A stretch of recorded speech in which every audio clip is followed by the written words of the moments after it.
It's a wonderful morning to you from here in Addis Ababa, where we are attending the 37th conference of the AU. And you know, everything is so beautiful here. It's wonderful to be here. However, there are a few problems that we've encountered.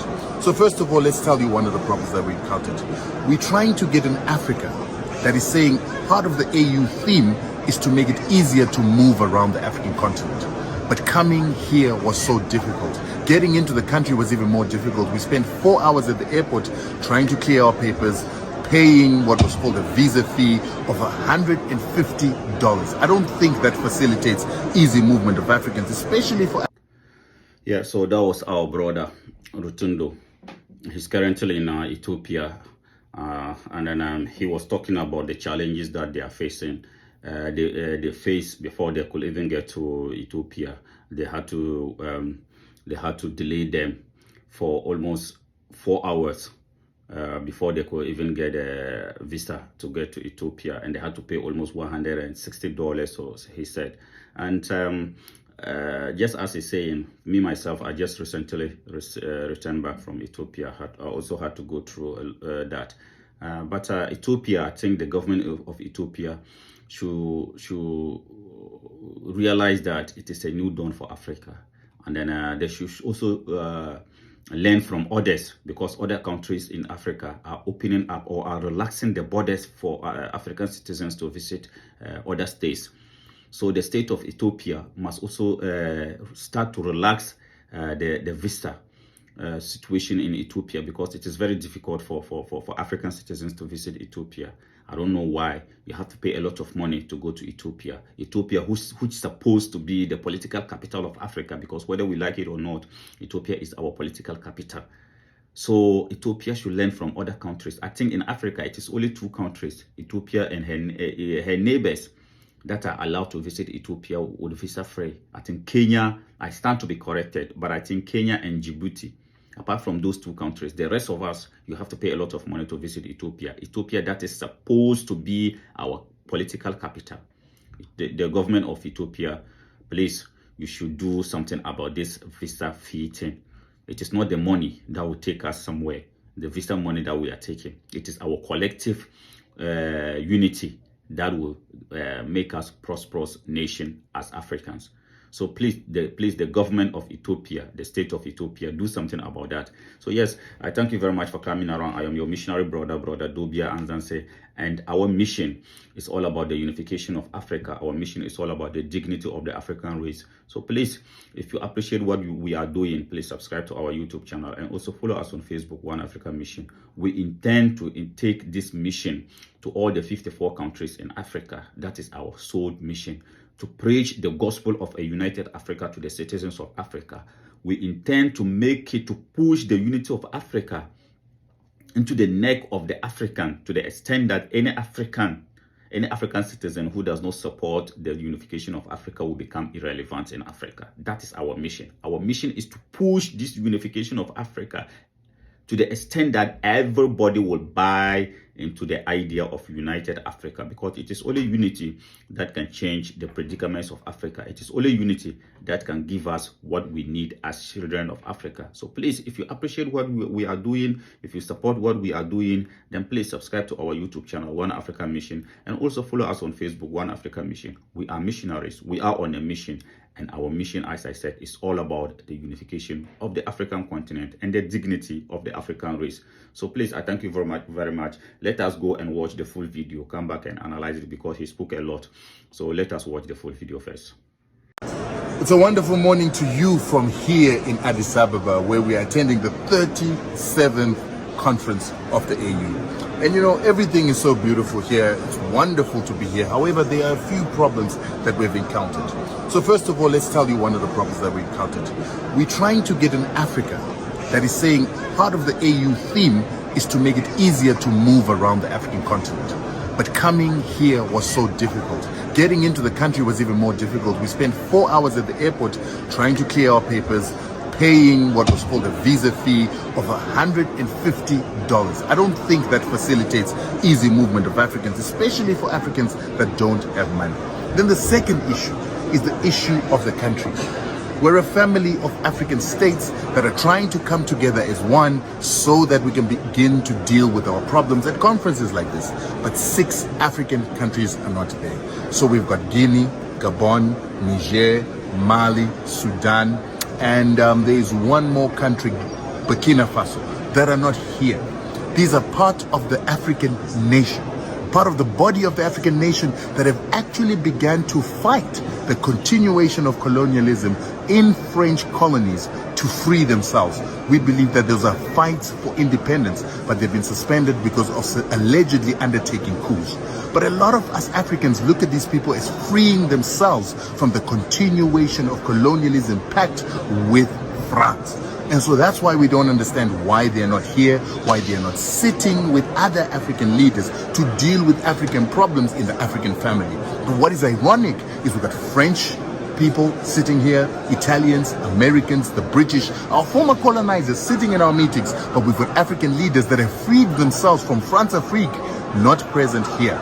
These are some of the problems that we need to deal with. Another thing that we need to deal with is something called EPF, the European Peace Facility. Now, this is a new facility that came in after the African Peace Facility expired. With the African Peace Facility, the Europeans would give money to African countries so that African countries would be able to train their soldiers to fight terrorism and to continue to facilitate peace in Africa. Now, European countries will be able to take money directly to individual African countries so that they can train their armies and even give them weapons. They can also give non-governmental organizations and institutions funding to get all weapons to fight on the African continent. Now, my question is, how do we know that those funds will be used to fight terrorism only, or they will not be used by, say, France, America, or any other of those countries, given to their chosen countries to fight other African countries and to cause an arms race in Africa?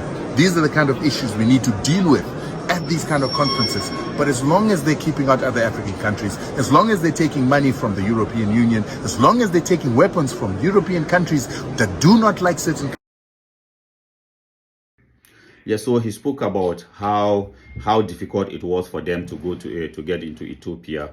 They had to delay them for almost 4 hours at the airport. I'm sure if they were Europeans, they wouldn't have been delayed like that. If they were Europeans, they would not delay them for 4 hours. But because they were Africans, that is the problem, and that is the reason why we are fighting for a united Africa. If we can have one passport, all this stress that Africans had to go to visit another state will stop. If we can have one passport, African Union passport, African Union, we are waiting for that African passport. Please give us our African passport. And he also talked about some countries not being allowed. They are not allowed. They've been sanctioned by the African Union not to attend. About 6 countries, including Burkina Faso, Niger, and the rest. And then we asked the African Union, what do you want? Do you want an Africa where the children of Africa or the rest of the world will be laughing at us? Will be laughing at us and calling us third world country, poverty-stricken countries. Because until recently, Niger was called the poorest country or the second poorest country in the world. But after the so-called dictatorship, after the so-called military leaders, after they took over, today Niger has been seen as one of the fastest growing economies in the world. So what do we want? Do we want a democratic system whereby the children of Africa will be mocked at, will be belittled at? We want a system whereby we will call ourselves democratic countries, where the children of Africa or where the citizens of those states or nations will be called poverty-stricken people. Is that what we want? Or we want a system or a country whereby the resources of those countries will go or will be benefiting the children of that country? Because when they had all this so-called democracy in that country, their resources were being taken away for free. And because of that, they were being called the second poorest country in the world, Niger. But after the coup d'etat, we are saying this to let our people know that it is not just democracy that we want. We want better governance.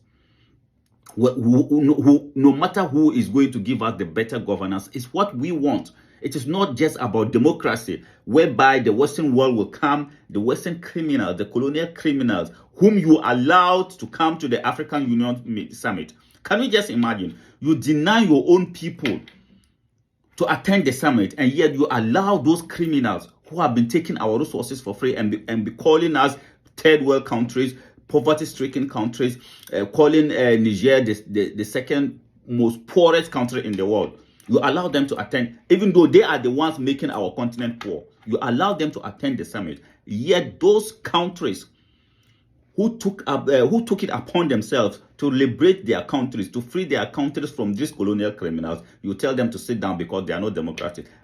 In a democracy, we go chop. Is it democratic? We just want democracy, or we want better governance? That is the reason why President Museveni, he said he doesn't attend the African Union again, some meetings again, because when they go there, it is all about your excellency, your this, that. And after that, no action. He said it. Watch the video. Don't just come to you, like we do in the African Union, Madame, Excellence, just like a theater.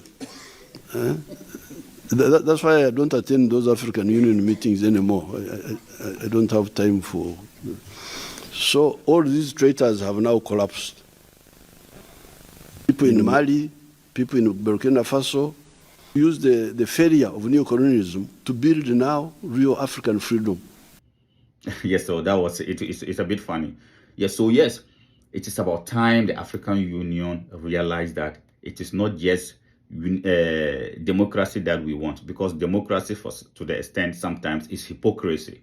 Those people who are giving us, who are bombing democracy to us, they themselves, they don't really practice the so-called democracy that they are talking about. It is always about their interests. So please, Africa should also work for your own interests. No matter who is in office, if that leader is working for the interests of their people, please leave them. Do not bully them just as you are bullying those so-called military governors. Because we equally have democratic dictators in Africa. We equally have democratic dictators, and they are in that African Union summit. So why do you have to tell Burkina Faso and Niger and the rest not to attend that summit? Where is the family unity? Where is the Ubuntu? Where is the Ubuntu that our ancestors practiced? But we can allow Britain, we will allow France, we will allow Italy, we will allow those colonial criminals to attend African Union summit. What do they want there? What good does European Union have for Africa that European countries will attend an African summit, yet African countries who stood up for their own people, and today Niger has been seen as one of the fastest growing economy in the world, even though just 7 months ago they were seen as the world most poorest country, the most poorest country in the world. That was how they labeled Niger, because they were taking Niger resources for free. Today, Niger has regained back their freedom, and they are using their own resources for the good of their people. The African Union is banning them from attending the African Union summit. African Union, please. We are begging you in the name of the secret Mother Africa. Do not continue to follow these colonial criminals to divide Africa. Africa is for Africans. I thank you very much for coming around. Please, I am your missionary brother Dobia Anzanse. Please, if you appreciate what we are doing, please join our mission. Spread the mission, spread the message of united Africa. Until Africa is united, we are not stopping. Let us all fight for the unification of Africa. I thank you very much for coming around.